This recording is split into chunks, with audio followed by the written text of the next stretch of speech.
Good morning students. 9th वाले बच्चे, सिद्धि हिंदी विद्यालय की इस ऑनलाइन क्लासेस में आपका हार्दिक स्वागत है।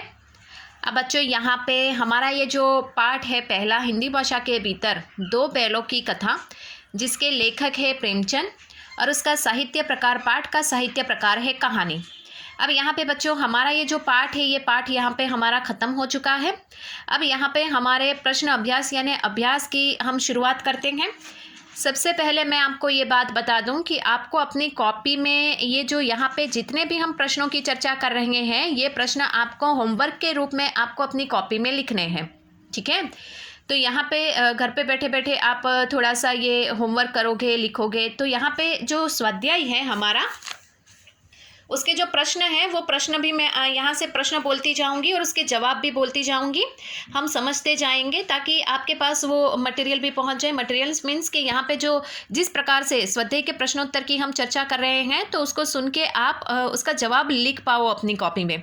ये आपको प्रश्न अभ्यास जो है, हम जितने भी प्रश्न अभ्यास पूरा स्वाध्याय जो है वो आपको अपनी कॉपी में लिखना है, ठीक है। अब यहाँ पे सबसे पहला प्रश्न हमारा ये है बच्चों कि कांजी होश में कैद पशुओं की हाजिरी क्यों ली जाती होगी। परीक्षा में पूछा जाए ऐसा प्रश्न है, ठीक है, कि कांजी होश में कैद पशुओं की हाजिरी क्यों ली जाती होगी। तो उसमें लिखना है कि कांजी होश में कैद पशुओं की हाजिरी इसलिए ली जाती है क्योंकि पहला, पशुओं की संख्या का ठीक ठाक पता चल सके। पशुओं की संख्या का ठीक ठाक पता चल सके। दूसरा, कोई पशु बीमार तो नहीं है, इसका पता लगाया जा सके। तो यहाँ पे दूसरा जवाब क्या है, कोई पशु बीमार तो नहीं है, इसका पता लगाया जा सके। तीसरा, समूह में उत्पात मचाने वाले पशुओं की अलग व्यवस्था की जा सके, यानी साथ में रहने वाला कोई जानवर है, वो मस्ती कर रहा हो तो उसका भी पता लग सकता है और उसको अलग किया जा सकता है। और चौथा, उसमें लिखना है हमें पशुओं की संख्या नीलामी के योग्य है या नहीं आदि की जानकारी के लिए। तो इस प्रकार यहाँ पे कांजी होश में जो पशु को कैद किया जाता है उसकी हाजिरी क्यों ली जाती है, तो इसके लिए ली जाती है कि पशुओं की संख्या ठीक ठाक तो है ना। दूसरा, उसमें कोई बीमार पशु है कि नहीं, उसकी जानकारी के लिए। तीसरा, समूह में जो जानवर रखे गए उसमें कोई उत्पात यानी मस्ती करने वाला कोई जानवर है तो उसको अलग किया जा सके। और चौथा, कि नीलामी के करने से पहले पशुओं की संख्या कितनी है उसका ठीक ठाक पता चल पाए। इसके लिए कांजी होश में कैद पशुओं की हाजिरी ली जाती है। ये हमारा पहले प्रश्न का उत्तर हुआ बच्चों। अब यहाँ पे दूसरा जो प्रश्न है, छोटी बच्ची को बैलों के प्रति प्रेम क्यों उमड़ आया, ठीक है। ये भी परीक्षा में पूछा जाए ऐसा प्रश्न है। छोटी बच्ची को बैलों के प्रति प्रेम क्यों उमड़ आया। कौन सी छोटी बच्ची, जो गया के घर में रहती थी वो छोटी बच्ची, जो दोनों को एक एक रोटी हर रोज़ खिलाती थी वो छोटी बच्ची। तो उसके निम्नलिखित कारण है। छोटी बच्ची को बैलों के प्रति प्रेम उमड़ने के निम्नलिखित कारण है। कौन कौन से, तो उसमें पहला लिखना है, छोटी बच्ची को उसकी सौतेली माँ सताती थी। यहाँ गया हीरा मोती पर अत्याचार कर रहा था। तो छोटी बच्ची को दोनों बैलों के प्रति प्रेम क्यों था, उसमें पहले लिखना है कि छोटी बच्ची की जो सौतेली माँ है वो उसको बहुत मारती पीटती थी, और जो गया है अर्थात जो झूरी का साला है वो भी हीरा और मोती दोनों को बहुत पीटता था, इसके लिए। फिर दूसरा उसी में लिखना है, दूसरा कारण, छोटी बच्ची की जो खुद की माँ है वो गुजर चुकी थी, उसे अपनों से बिछड़ने का दुख का ज्ञान था। बच्ची बहुत छोटी है लेकिन उसकी जो खुद की माँ है, ये खुद की माँ जो उसकी थी उसकी मृत्यु हो चुकी थी, इसके लिए उसको पता है कि अपने जब चले जाते हैं, उससे बिछड़ जाते हैं तो दुख क्या होता है। इसके लिए ये छोटी बच्ची को दोनों बैलों के प्रति प्रेम था। उसमें तीसरा लिखना है कि छोटी बच्ची माँ के मरने को अपना दुर्भाग्य मानती थी। वह हीरा मोती को अपना घर छूटने के कारण अपने जैसा ही अभागा समझती थी। तो यहाँ पे तीसरा कारण क्या हो सकता है कि छोटी बच्ची की माँ की मृत्यु हो जाने से वो अपने आप को अभागी समझती थी, और हीरा मोती भी अपने घर से अलग हो गए, दूर कर दिया गया उनको, तो वो भी बिल्कुल मेरी तरह दुखी है, अभागे हैं, ऐसा छोटी बच्ची समझती थी। इसके लिए दोनों बैलों के प्रति उसको प्रेम था। उसमें चौथा कारण ये भी हो सकता है बच्चों कि छोटी बच्ची छल प्रपंच से अभी बहुत कोसों दूर है। उसका निश्चल मन हीरा मोती पर अत्याचार देख यहाँ पे द्रवित हो जाता था, यानी कि उसको तकलीफ होती थी और उसको प्रेम उमड़ आया। तो यहाँ पे बच्चों ये 4 कारण हैं कि छोटी बच्ची को बैलों के प्रति प्रेम क्यों थे, क्यों स्नेह है। तो उसमें पहला लिखना है कि उसकी सौतेली माँ उसको मारती थी और गया भी दोनों बैलों को बहुत मारता था। फिर दूसरा लिखना है कि छोटी बच्ची की खुद की माँ की मृत्यु हो चुकी थी, इसके लिए उसको पता है कि दुख कैसा होता है, यहाँ पे कि अपनों से बिछड़ने का दुख कैसा होता है।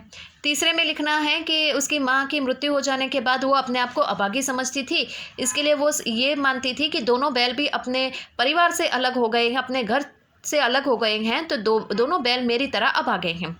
और चौथा लिखना है कि छोटी बच्ची जो है ये छल प्रपंच से बहुत कोसों दूर थी, लेकिन दोनों बैलों के प्रति जब भी दोनों बैलों पर जब भी कोई अत्याचार होता है तो ये देखकर वो छोटी बच्ची दुख व्यक्त करती है, इसके लिए दोनों बैलों के प्रति उसको प्रेम था। अब यहाँ पे बच्चों 2 प्रश्न हमारे हुए। तीसरा प्रश्न हम देखते हैं, कहानी में बैलों के माध्यम से कौन कौन से नीति विषयक मूल्य उभर कर आए हैं। नीति यानी कि यहाँ पे कौन कौन सी भावनाएं उमड़ कर आती है।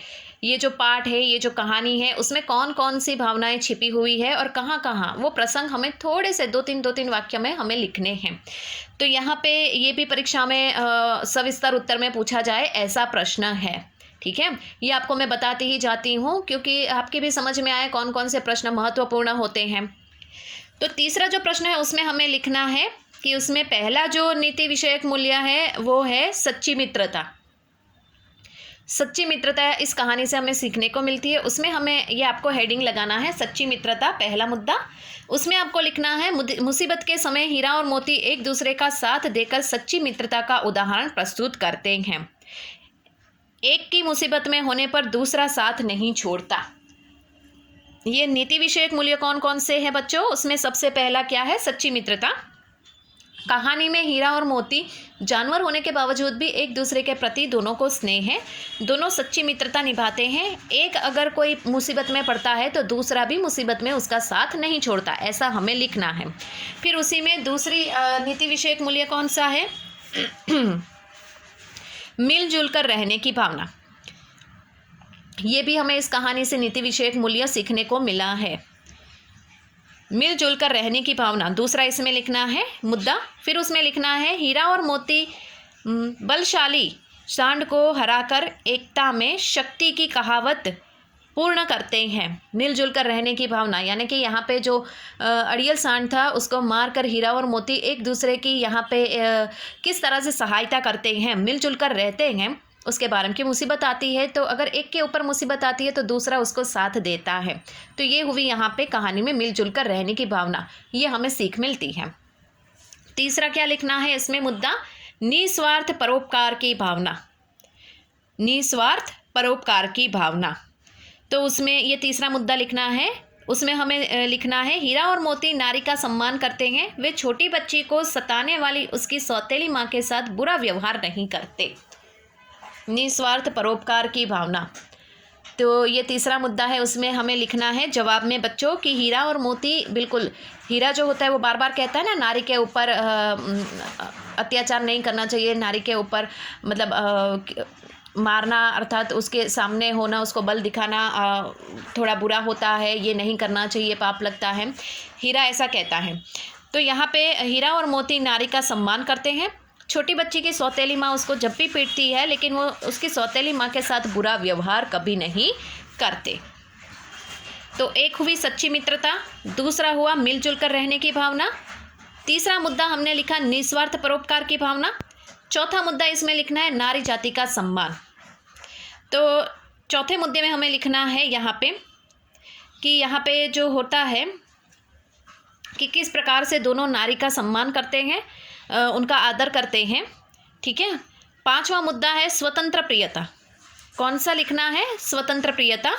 उसमें लिखना है हीरा मोती गया के घर कांजी होश तथा बदिक के हाथों में रहते हुए अपनी स्वतंत्रता के लिए संघर्ष करते हैं और अंत में सफल होते हैं। स्वतंत्र प्रियता, तीसरा पांचवा मुद्दा यहाँ पे क्या है, स्वतंत्र प्रियता। तो यहाँ पे जो होता है उसमें आपको लिखना है हीरा मोती जो है वो गया के घर गया के घर जाते हैं, वहाँ से सीधे कांजी होश, और कांजी होश से वो बधिक के हाथों में पकड़े जाते हैं और आखिरकार कोशिश करते हैं और फिर उसमें सफल भी होते हैं। और उसी में यहाँ पे छठा मुद्दा उसमें लिखना है, तीसरे प्रश्न की बात, अभी तीसरे प्रश्न का जवाब हमारा चल रहा है, उसमें ही आपको लिखना है धर्मपरायणता। धर्मपरायणता, ये नीति विषयक मूल्य मैंने आपको 6 बताए। धर्मपरायणता में क्या लिखना है बच्चों?